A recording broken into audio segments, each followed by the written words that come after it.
Assalamualaikum warahmatullahi wabarakatuh. Bagaimana kabarnya anak-anakku semuanya? Semoga semua dalam keadaan sehat walafiat dan senantiasa diberi petunjuk oleh Allah Subhanahu wa taala. Amin ya rabbal alamin. Selanjutnya, mari kita memulai pelajaran kita dengan bersama-sama membaca basmalah. Bismillahirrahmanirrahim. Pada kesempatan ini kita akan belajar pendidikan agama Islam dengan materi beriman kepada malaikat Allah Subhanahu wa taala. Sebagaimana kita ketahui anak-anak semuanya bahwa rukun iman yang kedua yaitu iman kepada malaikat. Nah, agama Islam mengajarkan iman kepada malaikat. Malaikat adalah makhluk Allah. Malaikat lebih dahulu diciptakan dari manusia. Walaupun indera biasa tidak dapat menangkap wujud malaikat karena gaib, namun manusia wajib mempercayai. Malaikat mempunyai tugas yang berbeda-beda. Malaikat menjalankan tugas atas perintah Allah Subhanahu wa taala. Nah, anak-anak sekalian, pada bagian yang pertama ini Pak Guru ingin menyampaikan arti beriman kepada malaikat Allah. Allah Subhanahu wa taala menciptakan makhluk ada dua macam, yaitu makhluk yang nyata dan makhluk yang gaib. Nah, makhluk yang nyata dan gaib. Nyata itu dalam bahasa lain disebut makhluk syahadah, makhluk yang kelihatan. Misalnya yaitu manusia, tumbuhan, binatang, dan lain sebagainya. Kemudian makhluk gaib itu artinya makhluk yang tidak kelihatan, tidak nampak, seperti jin dan malaikat.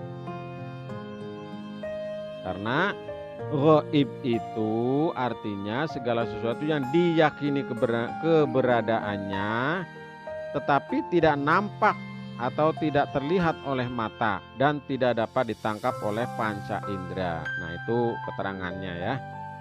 Selanjutnya anak-anak sekalian, malaikat adalah makhluk gaib yang diciptakan oleh Allah Subhanahu wa taala dari nur atau cahaya. Malaikat tidak makan dan tidak minum. Malaikat diberi akal tetapi tidak mempunyai nafsu. Nah, malaikat adalah makhluk yang paling taat kepada Allah Subhanahu wa taala. Malaikat selalu bertasbih siang dan malam. Adalah makhluk yang paling setia kepada Allah Subhanahu wa taala. Karena malaikat selalu melaksanakan perintah Allah dan tidak pernah membangkangnya. Maka malaikat adalah makhluk Allah Subhanahu wa taala yang paling taat dan yang paling suci. Artinya malaikat tidak pernah melakukan perbuatan dosa, ya, baik dosa yang besar maupun dosa yang kecil. Setiap saat dan kapan saja malaikat itu siap melaksanakan perintah Allah. Sebagaimana firman Allah Subhanahu wa taala dalam Al-Quran surat Al-Anbiya ayat 26 dan 27. Wa qalu takhadar rahmanu walada subhanah bal ibadum mukramun la yasbiqunahu bil qawli wa hum bi amrihi ya'lamun. Dan mereka berkata, Tuhan yang maha pengasih telah menjadikan malaikat sebagai anak maha suci dia. Sebenarnya mereka para malaikat itu adalah hamba-hamba yang dimuliakan. Mereka tidak berbicara mendahuluinya dan mereka mengerjakan perintah-perintahnya. Al-Quran surat Al-Anbiya ayat 26 sampai 27. Nah, beriman kepada malaikat merupakan rukun iman yang kedua. Bagaimana firman Allah dalam surat Al-Baqarah ayat 285, kullun amana billahi wa malaikatihi wa kutubihi wa rusulih. Semua beriman kepada Allah, malaikatnya, kitab-kitabnya, dan rasul-rasulnya. Surat Al-Baqarah 285. Nah, anak-anak sekalian, dengan demikian iman kepada malaikat artinya mempercayai dan meyakini dengan sepenuh hati bahwa malaikat benar-benar ada, diciptakan oleh Allah Subhanahu wa taala dan senantiasa melaksanakan semua perintah-perintah Allah Subhanahu wa taala. Maka beriman kepada malaikat juga memiliki makna sebagai berikut. 1. Meyakini bahwa malaikat itu ada meskipun keberadaannya tidak bisa dilihat. 2. Meyakini bahwa malaikat itu makhluk ciptaan Allah dan tidak boleh disembah. 3. Meyakini bahwa malaikat memiliki sifat-sifat khusus seperti selalu taat dan patuh kepada Allah, tidak mati, diciptakan dari nur, tidak makan dan tidak minum, dan memiliki tugas-tugas tertentu. Nah, itu penjelasan anak-anak sekalian tentang malaikat ya. Makna beriman kepada malaikat. Sekarang bagian yang kedua, mengenal malaikat Allah dan tugas-tugasnya. Anak-anak sekalian, jumlah malaikat itu sangat banyak. Hanya Allah Subhanahu wa taala yang mengetahui jumlahnya secara pasti. Tetapi umat Islam hanya diwajibkan meyakini, percaya, mengetahui 10 nama malaikat. Ya, 10 nama malaikat.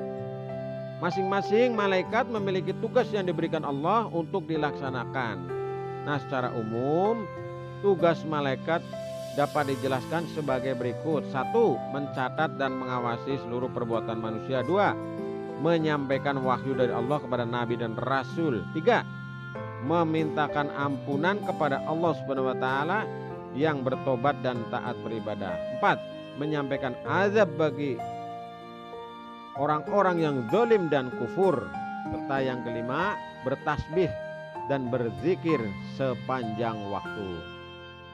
Nah, anak-anak sekalian, berikut ini nama 10 malaikat yang wajib diketahui beserta tugas-tugasnya. Nah, Pak Guru akan membacakan, nanti anak-anak bisa menirukan atau menghafalnya ya. Pak Guru akan baca dalam bentuk nyanyian singkat. Ya, Jibril, Mikail, Israfil, Israil, Munkar dan Nakir, Raqib, Atid, Malik, Ridwan. Jibril menyampaikan wahyu, Mikail membagi rizki, Israfil meniup trompet, Israil mencabut nyawa. Munkar dan Nakir menjaga alam kubur, Raqib catat amal baik, Atid catat amal buruk. Malik menjaga pintu neraka, Ridwan menjaga pintu surga. Nah, demikian nama malaikat ya. Silakan nanti bisa dibuka di buku tugas-tugas malaikat. Nah, ada beberapa malaikat yang memiliki nama yang lain seperti misalnya malaikat Jibril, disebut juga dengan Ruhul Kudus atau Ruhul Amin, diingat-ingat ya. Kemudian malaikat Israel yaitu malaikat pencabut nyawa disebut juga dengan malaikat maut atau malaikat Zabaniyah. Ya. Kemudian malaikat Raqib dan Atid disebut juga sebagai malaikat Kiroman Katibin, ya, Kiroman Katibin. Nah, itu mengenai nama-nama dan tugas malaikat. Sekarang yang berikutnya anak-anak sekalian, tolong dengarkan penjelasan Pak Guru. Yang bagian 3, menerima keberadaan malaikat Allah Subhanahu wa taala. Nah, sebagai seorang muslim kita wajib percaya dengan malaikat ya, seperti tadi sudah Pak Guru terangkan. Keberadaannya telah diterangkan oleh Allah Subhanahu wa taala melalui Al-Qur'an dan hadis Nabi sallallahu alaihi wasallam. Nah, sekarang bagaimana cara beriman, cara menerima keberadaan malaikat Allah? Yang pertama meyakini ya, meyakini yang pasti bahwa setiap kita takut dan ingat kepada Allah karena ada malaikat yang mencatat perbuatan kita dan Allah Subhanahu wa taala akan memberikan balasannya. Kemudian yang kedua, ini cara kita menerima keberadaan dan beriman kepada malaikat. Yang kedua adalah meningkatkan keimanan dan ketakwaan kepada Allah Subhanahu wa taala. Yang ketiga adalah melatih diri untuk senantiasa bertanggung jawab atas perbuatan yang dilakukan. Kemudian yang keempat, mendorong manusia untuk berlaku disiplin. Kemudian yang kelima, manusia dapat mengambil suri teladan dari sifat-sifat yang dimiliki malaikat. Kemudian yang keenam, lebih berhati-hati dan jujur dalam semua tindakan dan perbuatannya. Serta yang ketujuh, banyak mengingat kematian. Dan yang terakhir, yang kedelapan, gemar mengerjakan perbuatan baik yang perilakunya didoakan oleh malaikat. Nah, ini antara lain. Nah, pada bagian yang terakhir, yang keempat, anak-anak sekalian, Pak Guru ingin menyampaikan perilaku yang mencerminkan keimanan kepada malaikat Allah Subhanahu wa taala. Nah, ini antara lain perilaku yang mencerminkan. Ini contoh-contoh saja Pak Guru sampaikan, nanti anak-anak bisa menambahkan sendiri berdasarkan pengetahuan dan pengalaman anak-anak. Perilaku yang mencerminkan keimanan kepada malaikat antara lain: 1. Suka bersedekah dan membantu orang lain. 2. Rajin melaksanakan sholat tepat waktu. 3. Rajin mengaji dan tidak terlambat sekolah. 4. Menghormati dan melaksanakan tugas guru. Serta yang kelima, berbakti kepada kedua orang tua. Yang keenam, menghargai dan tidak menghina teman. Yang ketujuh, tidak pilih kasih dalam berteman. Kemudian yang kedelapan, suka menjenguk teman yang sakit dan mendoakannya. Serta yang kesembilan, mengunjungi saudara atau tetangga. Dan yang kesepuluh, berlaku jujur dan melaksanakan perbuatan-perbuatan terpuji lainnya. Nah, itulah anak-anak sekalian, pelajaran kita, materinya sudah Pak Guru terangkan. Sekarang yang terakhir adalah tugas bagi anak-anak semuanya. Apa tugasnya? Yang pertama, anak-anak menyebutkan 10 nama malaikat beserta tugasnya. Boleh dinyanyikan, boleh tidak. Kemudian yang kedua, anak-anak menyebutkan cara menerima keberadaan malaikat Allah. Bagaimana caranya, ya? Ini tugas yang kedua.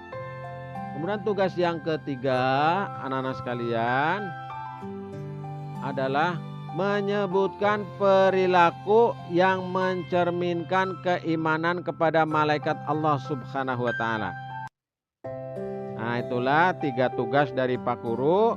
Silakan dikirim lewat voice ya, atau suara. Kalau mau lewat video juga boleh. Sekian, terima kasih anak-anak sekalian. Semoga bisa dipahami dan kita amalkan dan bermanfaat bagi Pak Guru dan bagi anak-anak semuanya. Mari kita akhiri dengan bacaan hamdalah bersama. Alhamdulillahirabbil alamin. Wassalamualaikum warahmatullahi wabarakatuh.